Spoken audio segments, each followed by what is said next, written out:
nous allons aborder la notion de bloc dans le logiciel InDesign CS5. Le bloc est un élément fondamental à toute conception de mise en page sur InDesign. Le premier type de bloc que nous allons découvrir à présent est le bloc texte.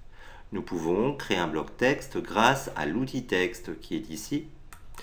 En cliquant sur cet outil, nous constatons que la barre de contrôle se modifie ici.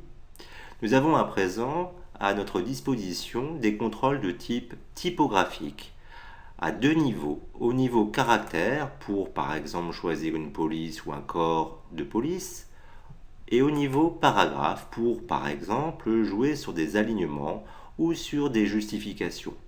Nous reverrons les contrôles de gestion typographique un peu plus tard dans une prochaine leçon. Nous allons dessiner notre bloc texte comme cela en cliquant glissant. Voilà. Une fois que notre bloc a été créé, nous allons le remplir de texte. InDesign vous propose pour le remplissage de bloc texte du texte de substitution. Nous allons passer en effet par le menu texte et nous allons choisir la commande remplir avec le texte de substitution. Le bloc est entièrement rempli, pas de texte en excès. Nous allons à présent sur ce bloc faire quelques transformations. Pour cela, nous allons cliquer sur l'outil de sélection. L'outil de sélection permet, comme son nom l'indique, de sélectionner, de déplacer un bloc, mais vous constatez que votre bloc a à présent toute une série de poignées aux angles ou sur les côtés. Ces poignées vous permettront donc de réduire ou d'agrandir votre bloc, comme cela, en cliquant glissant. Je viens de réduire mon bloc texte. À présent, je constate que j'ai ici un nouvel indicateur visuel, un petit plus rouge. Cette indication me permet de savoir qu'il existe du texte en excès à ce bloc. En effet, j'ai réduit la taille du bloc, donc une partie de mon texte est à présent masquée. Je vais retrouver, en agrandissant à nouveau mon bloc, le texte masqué. Lorsque nous sélectionnons notre bloc, nous constatons ici que nous perdons les attributs typographiques dans la barre de contrôle. Elle propose à présent des options de gestion de blocs. Les propriétés de nos blocs sont ici. Nous allons étudier ces informations. Nous avons ici, par exemple, X, Y. C'est le positionnement de notre bloc sur la page. Les valeurs X, Y représentent la distance horizontale et verticale de notre bloc par rapport aux points 0 qui sont ici sur les règles. Attention, ce positionnement se fera toujours par rapport à un point du bloc qui servira de référence. Ce point, nous pouvons le fixer grâce à l'icône qui est ici. Vous constatez que cette icône représente les différentes poignées de notre bloc et son centre. Vous avez donc la possibilité de changer le point de référent et par voie de conséquence, bien évidemment, la position XY se modifiera. Alors nous prendrons comme habitude de toujours choisir le point référent situé en haut à gauche. Voilà. Il est possible d'utiliser dans les différents champs qui sont ici des opérateurs arithmétiques. En effet, si par exemple je dois diminuer la hauteur de mon bloc par 2, je vais me positionner ici dans le champ hauteur et je vais utiliser un opérateur arithmétique, le slash pour la division, et je vais diviser donc par 2. Je valide ma saisie. J'ai bien divisé par 2 la hauteur du bloc. Je veux à présent rajouter à cette hauteur 20 mm de plus. Je vais utiliser l'opérateur plus 20. Voilà. Donc c'est bien pratique. Cela vous permettra d'éviter de faire des calculs. Le logiciel calculera à votre place. Nous allons supprimer notre bloc texte. Nous allons à présent créer un bloc image. Nous allons utiliser pour la création du bloc image cet outil. C'est un outil avec une croix hein, qui est le symbole du bloc image. Alors vous constatez qu'il existe en bas à droite de cet outil une petite coche. Alors cette petite coche est un indicateur visuel qui vous indique qu'il existe tout un tas d'autres outils masqués.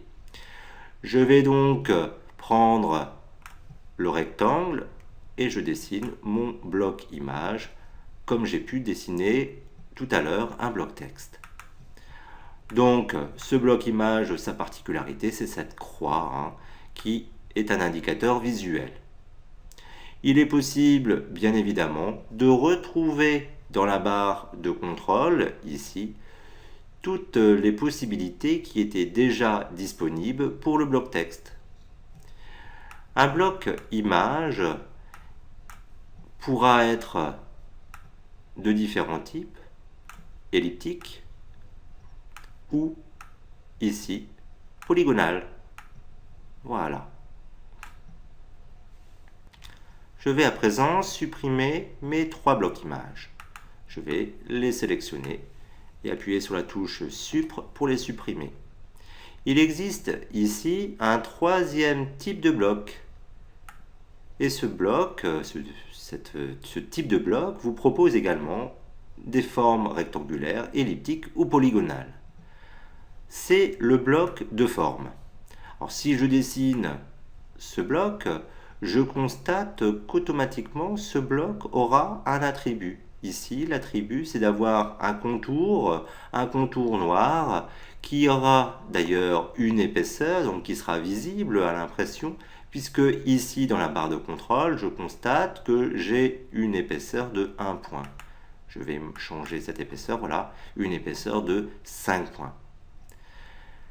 C'est un bloc un peu particulier. Ce type de bloc est un bloc qui n'a comme seul attribut qu'une couleur. C'est un bloc qui est déclaré comme non attribué.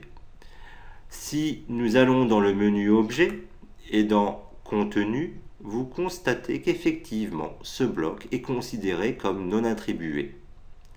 Donc ce bloc va exister, va être utile pour accueillir une couleur de fond ou un dégradé, etc. Je vais supprimer ce bloc. Nous allons à présent refaire un bloc image. Je vais prendre l'outil bloc image rectangulaire. Voilà, je dessine mon bloc. Il est tout à fait possible de convertir un bloc qui a tel attribut en un autre type de bloc. Ici, par exemple, ce bloc image, je décide maintenant de le convertir en bloc texte. Alors pour cela, il suffit de prendre l'outil texte et de cliquer dans notre bloc. Nous avons à présent un bloc qui est considéré comme un bloc texte. Je peux revenir en arrière par bien sûr édition annulée, ou alors j'aurai la possibilité également de convertir une forme, un type de bloc en un autre type en passant par le menu Objet, Objet, Contenu. Et ici, j'aurai la possibilité de traduire un bloc image en bloc texte ou en bloc non attribué. Je choisis texte à nouveau. Voilà, l'opération s'est bien appliquée. Je vais à présent effacer ce bloc. Nous voulons à présent créer un bloc image avec l'outil ellipse. Voilà, mais nous voulons un bloc parfaitement rond. Pour ce faire, nous prenons donc notre outil elliptique et nous allons contraindre les proportions de notre bloc grâce à une touche de votre clavier, la touche Shift. J'entame la création, j'appuie sur Shift, j'ai bien une forme proportionnelle. Nous allons ensuite prendre l'outil texte, cliquer dans notre bloc pour traduire cette forme elliptique, ce bloc image elliptique, enfin ce rond, en bloc texte. Nous allons ensuite le remplir d'un texte de substitution. Menu texte, remplir avec le texte de substitution. Voilà. Je vais prendre mon outil de déplacement et déplacer ce bloc. J'ai la possibilité également de dessiner une forme non plus par rapport à un point de départ qui se situerait à l'angle supérieur gauche de la forme, comme c'est le cas ici. J'aimerais dessiner une forme en fixant le point central, en démarrant donc mon dessin par le point central. Je me positionne ici et pour fixer comme point de départ à ma création le point central, je vais appuyer sur Alt.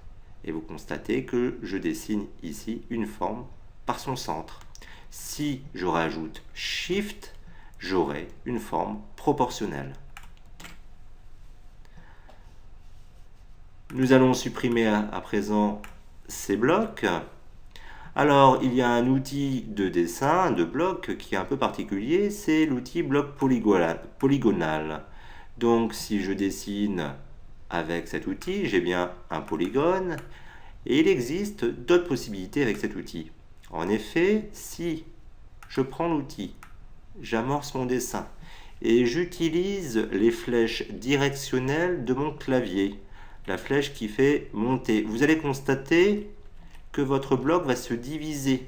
Et si j'utilise, sans lâcher le bouton gauche de ma souris, donc toujours en mode création, la flèche qui descend vers le bas, je vais au contraire simplifier.